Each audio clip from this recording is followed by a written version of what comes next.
ہم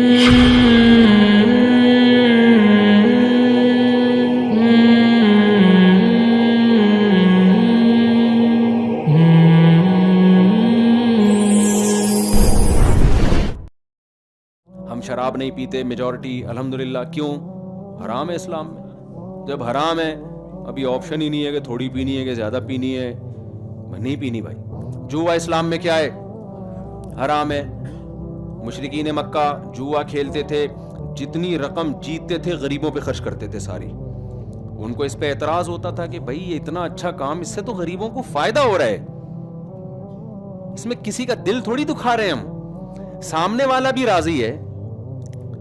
لوگ کہتے ہیں کہ جی بعض دفعہ سامنے والے کا کروڑوں کا نقصان ہوتا ہے, تو آپ دلیل دے سکتے ہیں کروڑوں کا نہ کھیلو, ہزاروں کا کھیل لو.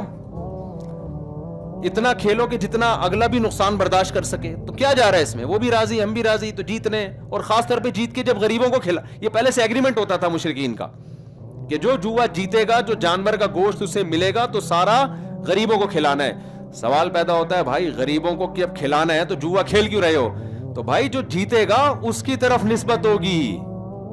غریب کہیں گے اس نے کھلایا ہے, صدقے کی نسبت کس کی طرف ہوگی؟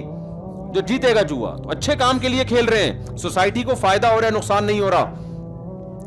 قرآن نے اس جوے کو حرام کر دیا. نہیں بھائی, آپ غریب کو کھلائیں, آپ بیوہ کو کھلائیں, یہ کھلانے کا طریقہ اللہ کی نظر میں قابل قبول نہیں ہے. انما الخمر والمیسر, یہ جو سٹے بازی ہے نا, جوئے ہیں, یہ کیا ہے؟ حرام. یہی وجہ انشورنس کو علماء حرام کہتے ہیں. اور جو لبرل قسم کے مولانا مارکیٹ میں آ رہے ہیں نا, کہہ رہے ہیں ایکچولی یہ وہ انشورنس تھوڑی ہے جو سٹے اور جس سے آپس میں لڑائیاں ہوں اور جھگڑے ہوں. اس انشورنس میں تو یہ ہوتا ہے کہ آپ نے بیمہ پالیسی کروائی اور بچے ابا کا اچانک انتقال ہو گیا تو بچوں کا کیا ہوگا؟ یہ مولوی تو چندے لے لیتے ہیں, ایک عام آدمی بیچارہ کہاں جائے گا؟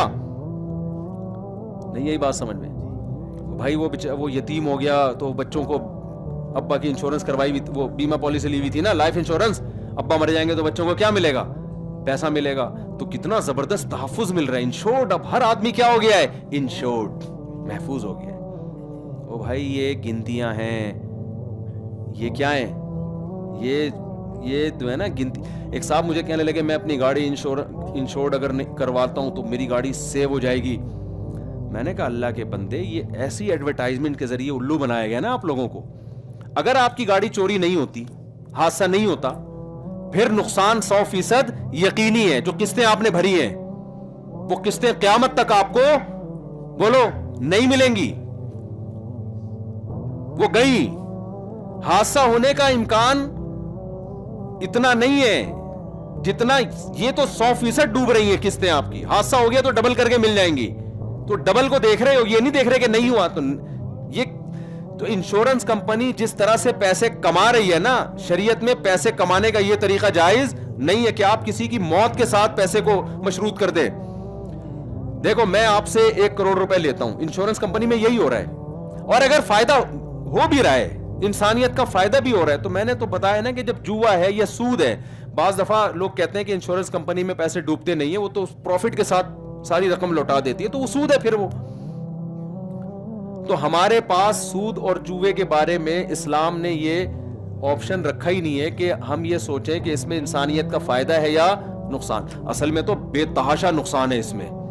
لیکن اگر اسلام ان نقصانات کو نمایاں کرنا شروع کر دیتا ہے نا, تو ہم ایک غیر ضروری بحث میں لگ جاتے ہیں. ہم کہتے ہیں ایکچولی وہ نقصان تو اب تو نہیں ہو رہا. تو اللہ میاں نے کیا ایک دروازہ ہی بند کر دیا. میں انشورنس کی حیثیت آپ کو بتا رہا ہوں. ہوتا کیا ہے, میں نے ان صاحب سے 1 کروڑ روپے لیے, یہ میں سادہ سی ایک مثال سمجھا رہا ہوں, اور ان کو میں نے انشورڈ کر دیا کہ اب آپ کو نقصان ہوگا تو کس کے ذمہ ہے؟ میرے ذمہ تلافی. تو میں ان کو کس چیز کے پیسے دے رہا ہوں؟ اگر نقصان ہو گیا تو پیسے دوں گا, نقصان نہیں ہوا تو یہ میرا کیا ہے؟ پروفٹ ہے. اسلام میں یہ طریقہ پیسہ کمانے کا جائز نہیں ہے. یہ جوا ہی ہے نا بھائی. چاند آیا تو یہ ہوگا, چھاپ آیا تو یہ ہوگا. یہ آپ کے اختیار میں تھوڑی ہے کوئی اگلا بیمار ہو رہا ہے یا گاڑی کو ایکسیڈنٹ ہو رہا ہے.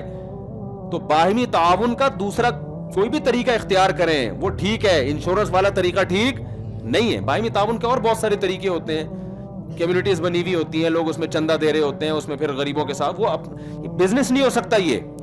تو انشورنس کمپنیوں کا یہ بزنس ہے, نام اس کا لوگوں کو اس کے ساتھ تعاون ہے، لیکن حقیقت میں ہی کیا ہے؟ بزنس. تو اسلام نے ہمارے پاس آپشن ہی ختم کر دیا. بھائی انشورنس ہے تو حرام ہے 2 اور 2 4 کی طرح. نہ اس میں جاب کرنے کی اجازت ہے، نہ آپ کو اس کا ممبر بننے کی اجازت ہے. ہاں بعض ملکوں میں انشورنس کروانا قانونی مجبوری ہے، وہ ایک الگ احکام ہے، وہاں تو آپ اسٹے کر ہی نہیں سکتے. اس کے احکام جبر کے، ضرورت کے احکام الگ ہوتے ہیں. تو سود بھی ایسا ہی ہے. جب اسلام نے سود کو حرام قرار دیا ہے، سود یہ جو آج دنیا میں اتنی غربت، غریب سے غریب تر ہے نا، اب تو گوروں نے بھی ماننا شروع کر دیا کہ یہ سودی نظام کی وجہ سے ہے. لیکن اسلام نے سود کو جب حرام قرار دیا تو لاجک نہیں بیان کی کہ ایکچولی یہ ہوگا تو یوں، کہ دنیا کے فلاسفر سارے اس بحث میں لگ جاتے ہیں. مشرکین نے سوال کیا تھا کہ بھئی سود کیوں حرام ہے؟ ہم جب قسطوں پہ بزنس کرتے ہیں تو قسطوں پہ بھی ہم چیز کی قیمت بڑھا کے لیتے ہیں. وہ جو بے کہا تھا نا، انما البیع مثل الربا، اس بے سے مراد تھی قسطوں کی بے. بھائی ایک چیز کیش پہ ہمیشہ سستی ہوتی ہے، ادھار پہ ہمیشہ مہنگی. توڑنے کا ادھار پہ بھی تو مہنگی ہوتی ہے نا، تو یہ وہی ہے. تو سود کیوں حرام ہے؟ اگر سود حرام ہے تو یہ بھی حرام ہونا چاہیے، اگر یہ حلال ہے تو وہ بھی حلال ہونا چاہیے. تو قرآن نے کیا جواب دیا؟ وہی جو شیطان کو جواب دیا تھا. آئی بات سمجھ میں؟ کیا جواب دیا؟ احل اللہ البیع وحرم الربا، کہ بھائی دونوں میں فرق یہ ہے کہ ایک کو اللہ نے حلال کر دیا ہے، ایک کو اللہ نے کیا کر دیا ہے؟ حرام. اور لا يقومون الا كما يتخبطه الشيطان من المس ذلك بانهم قالوا انما البيع مثل الربا. شیطان کو جو اللہ نے دھمکی دی نا کہ تجھ پر لعنت ہے، وہی دھمکی ان لوگوں کو بھی دی جو کہتے ہیں کہ سود کیوں حرام ہے.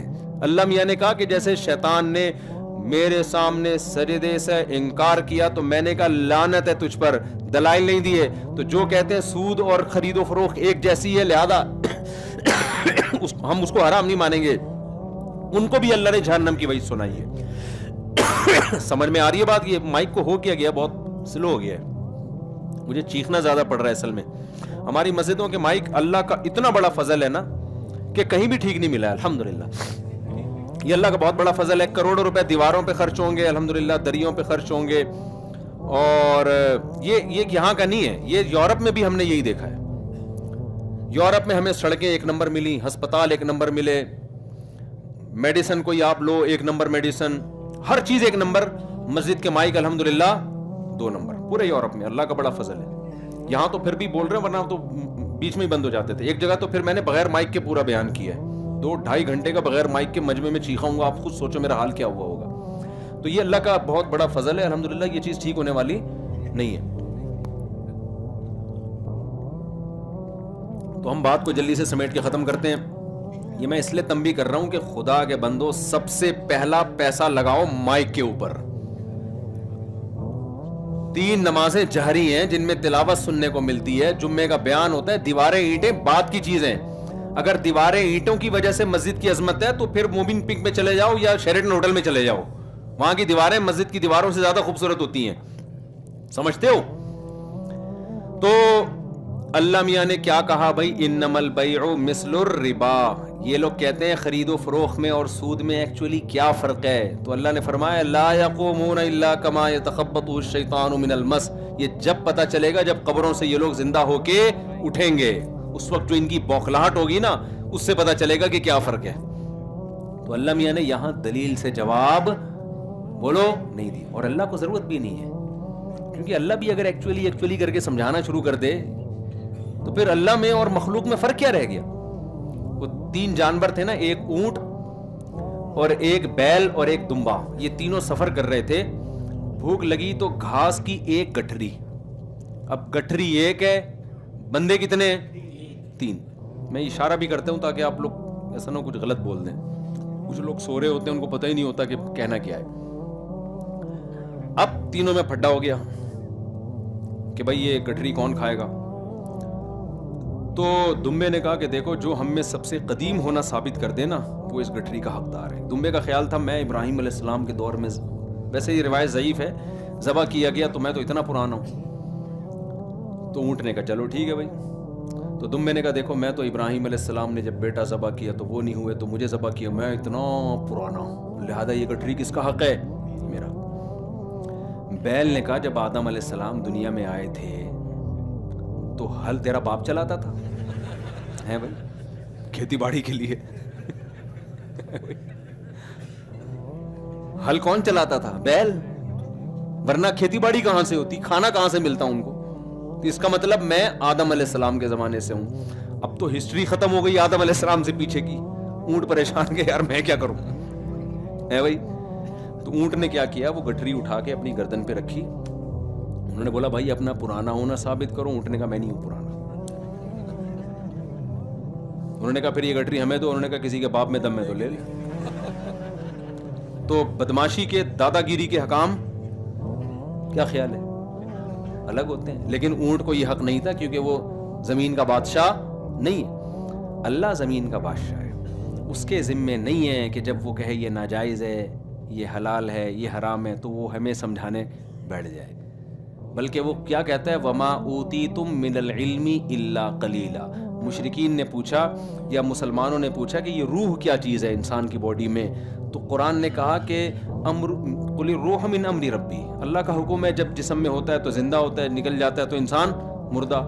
اے اللہ یہ جواب سے ہم ایکچولی مطمئن نہیں ہوئے. یہ ہم سوال, اللہ نے سوال کا اگلی آیت میں جواب خود ہی دے دیا. اللہ کو پتا تھا یہ لوگ فوراً کہیں گے کہ یار یہ ایکچولی یہ سمجھ میں نہیں آیا, یہ تو اللہ میاں نے اتنی مبہم سی بات کر دی. تو آگے اللہ نے فرمایا وما اوتیتم من العلم الا قلیلا, تمہیں نالج بہت تھوڑی دی گئی ہے, تمہارا مینٹل لیول اس جواب کو سمجھنے کی صلاحیت میں تو سمجھا دوں گا تمہاری کھوپڑی میں نہیں آئے گا. میں نے تمہارا دماغ محدود پیدا کیا ہے, تو یہ اپنے سے اوپر کی بات نہیں سمجھتا ہے. سمجھتے ہو گے نہیں سمجھتے؟ تو اس لیے اللہ ہمیں ہر بات نہیں سمجھاتا, آرڈر دیتا ہے. تو اللہ میاں نے آرڈر دیا سود حرام ہے.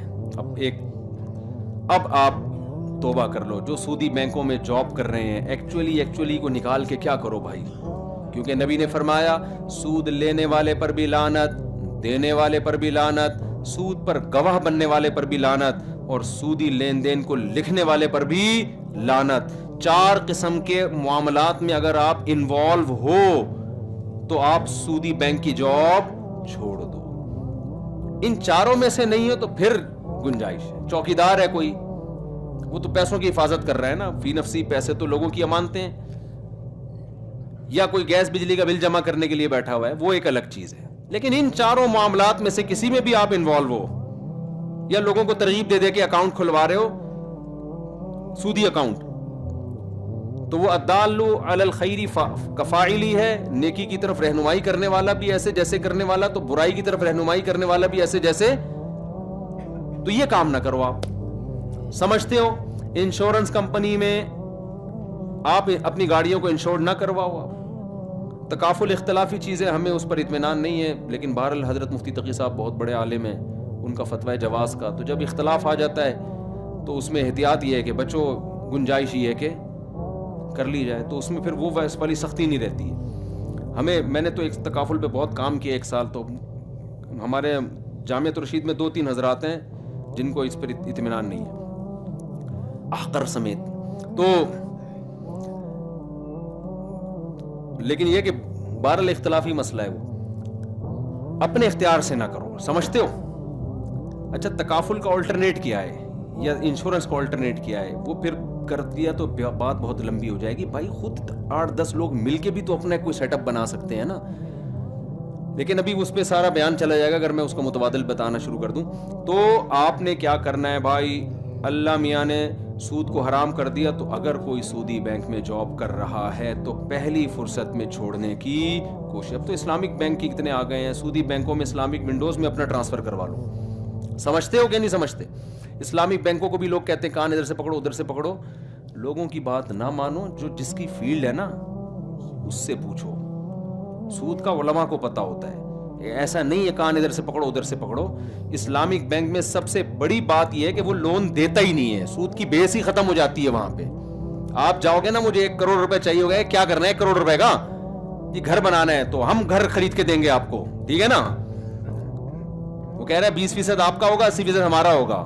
پھر اس گھر کے یونٹ بنا کے رینٹ پہ دیں گے اور آدھا یونٹ بیچنا بھی شروع کر دیں گے. اس کو شرکت متناقضہ کہتے ہیں. تو ہر آدمی کو نا وہ صحافیوں کے بھی بیان آ رہے ہیں کون ادھر سے پکڑو ادھر سے پکڑو. پاکستان کا سب سے بڑا مسئلہ یہ ہے کہ جو جس فیلڈ کا نہیں ہے نا اس فیلڈ میں وہ چیمپئن ہوگا.